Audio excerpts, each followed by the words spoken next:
G'day all and welcome back to Freo Faithful. Yesterday, I'm sure you all saw the very, very sad news of the retirement of a fan favourite. Sonny Walters did call time on an illustrious 239 AFL game career, and it's a very sad day. It's one we knew that was coming. It was sort of inevitable that it would come within the next few years, within the next few months, and his body's just sort of let him down. The last game that he played for us unofficially was the Amy game pre-season against Melbourne. He kicked 3 goals, and I think we all had pretty high hopes for what he could deliver in 2025, but it wasn't to be. And we hold no grudges against him because what a 17-year career he gave us here at the Dockers. An absolutely incredible career. We took him back in the 2008 draft at pick 53. It was a massive gamble, and it's turned out to be one of the best post-pick 50 picks of all time. He ended up becoming a 5-time Dockers leading goal kicker, including in 2013 and 2015, as well as 16, 18, and his career best 2019 season, in which he also earned All-Australian honours. He was in the 22 under 22 team back in 2013. He was named in Fremantle's 25 since 95 team. He's a life member of the club, and he was also named captain of the Indigenous All-Stars earlier this year. Which, to be honest, I think that was his last official game you count it as. I think he'd be pretty happy in going out in that way. So, yeah, look, Sonny for me, he's one of the players I've sort of grown up watching. Like, I'm 17. I can't remember the Sean McManuses and the Peter Bells and all that. I remember bits of Luke McFarlane and Michael Johnson and all that. But Michael Walters, all throughout my childhood, has just been a constant. I've never watched the Dockers without Michael Walters on the list. So, yeah, this is a really, really big thing for sort of my generation of Dockers fan. I've got a couple number 10 jumpers back there from about 7 or 8 years back. It was one of my favourite players growing up. It was always him, Dave Mundy, and Chris Mayne. They were the three for me. He was such a good role model off the field. Going to the clinics when I was young, when I was 5 or 6. He was always one of the nicest blokes there. He sort of feels like one of the most internally loved players. Like, it doesn't feel like there's a player within the club that doesn't get along with him or has any animosity with him. He just feels like a really loved player within the club, and he's certainly loved by the fan base. So, yeah, he's absolutely going to be missed, but unfortunately it was his body that let him down in the end. He gave us a lot of, obviously memorable moments over his career, and I went to the Freo Faithful Instagram to hear your favourite moments of Michael Walters over his career. Beansy, this was a very popular answer. The goal versus the Bulldogs in the final after the Freddie tackle. That was just a momentum changer. In the third quarter, the Michael Frederick chase down, Sonny picks it up, snaps it around the corner. It wasn't when the momentum changed, but I think that might have been the goal that put us in the lead, or maybe 2 goals up, but it was right in a crucial part of the game. And yeah, Sonny's performance in that elimination final was unbelievable. He played 13 finals for us. His first final came back in 2010 against Hawthorn at Subiaco Oval. He then played the semi-final against Geelong at the MCG, and then skip a couple years. He played both finals in 2012. He played all the finals in 2013, 14, and 15, and he played in the Elim and semi-finals in 2022. So basically, ever since 2010, he's played every single final. So yeah, incredible big game player was Sonny. 2015 grand final was an answer. Look, that was Hawthorn West Coast. We'll move past that. And hates being at the 2022 elimination final, watching him kick that dribble goal on the run.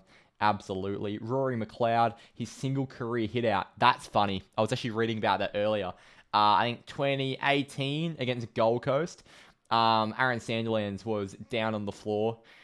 He couldn't get up, and there was a ruck contest to be had against big Jared Witts, and Michael Walters put his hand up to go in the ruck contest, and Jared Witts wasn't aware of it, and he's just snuck through and going a big hit out, and that hit out was to advantage. So yeah, unreal stuff from Sonny. He did actually get a career hit out. Aiden Lucas, elimination final goal 2022. Freddie's run down on Richards. Yep. Will Birchmore, back-to-back kicks to win the game versus Brisbane and Collingwood. That's the one for me. 2019, the poster after the siren versus the Lions. The controversial goal the week later against Collingwood. An unbelievable goal, considering Collingwood were in the grand final the year before and were in good form at the time. That mark was a bit controversial. I've watched it back. yeah, a great sort of part of Sonny's career. In a career best season for him, he was All-Australian that year.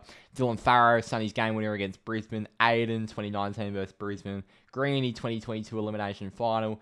Aiden, after the siren versus Brizzy.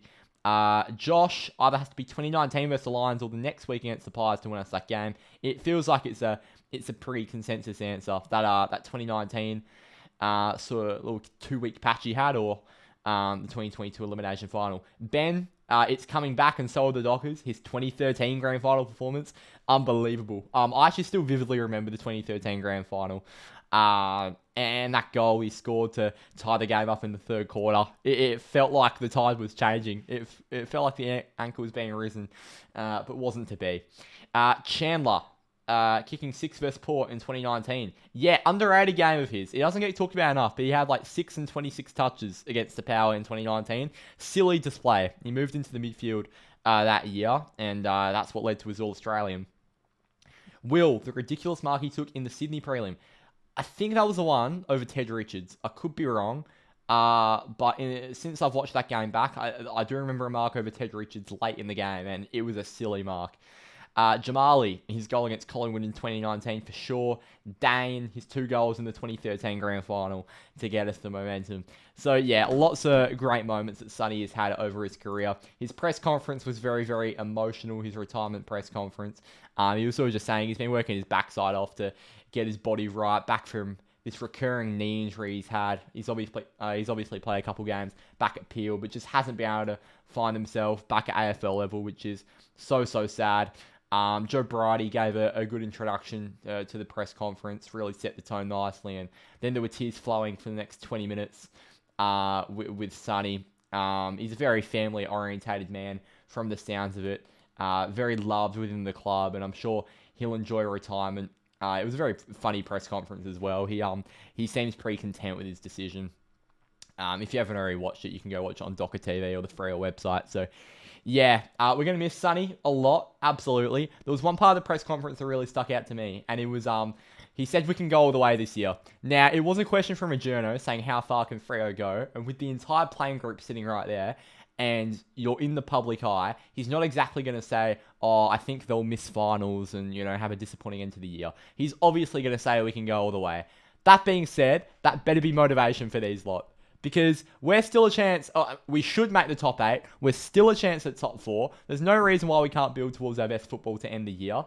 It's the Monday 2022 run all over again. Yes, Sonny won't be out on the field like Monday was.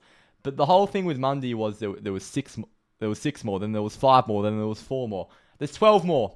12 more games, 11 more games, however many. That's how many more we've got to win to get that flag. And we're going to do it this year for Sonny. That's not a guarantee, that's more motivation. But let's hope it comes to fruition. Anyway, I'll wrap it up there. I felt like I probably should make a video on the channel regarding the Sonny news. It will only be me on the channel for the next few weeks, by the way. There'll be a rotating sort of podcast lineup. Drews is off in Europe, so I hope you guys enjoy that if you missed that news on the last podcast. The Oppo view will be out later today with Rolls and Macca, but I thought I should just squeeze a video in about Sonny, one of the greatest players to ever pull on the purple and white. Probably a top 5 player of all time. Could possibly be our greatest Indigenous player of all time, and certainly our greatest small forward of all time. So yeah, we'll miss Sonny a lot. Hope he enjoys retirement, and what a long-lasting legacy he's left on the club. Thank you all for watching, and I'll see you next time. In fact, I'll see you in a few hours for the Oppo view and the teams tonight. Cheers for watching. Have a good one.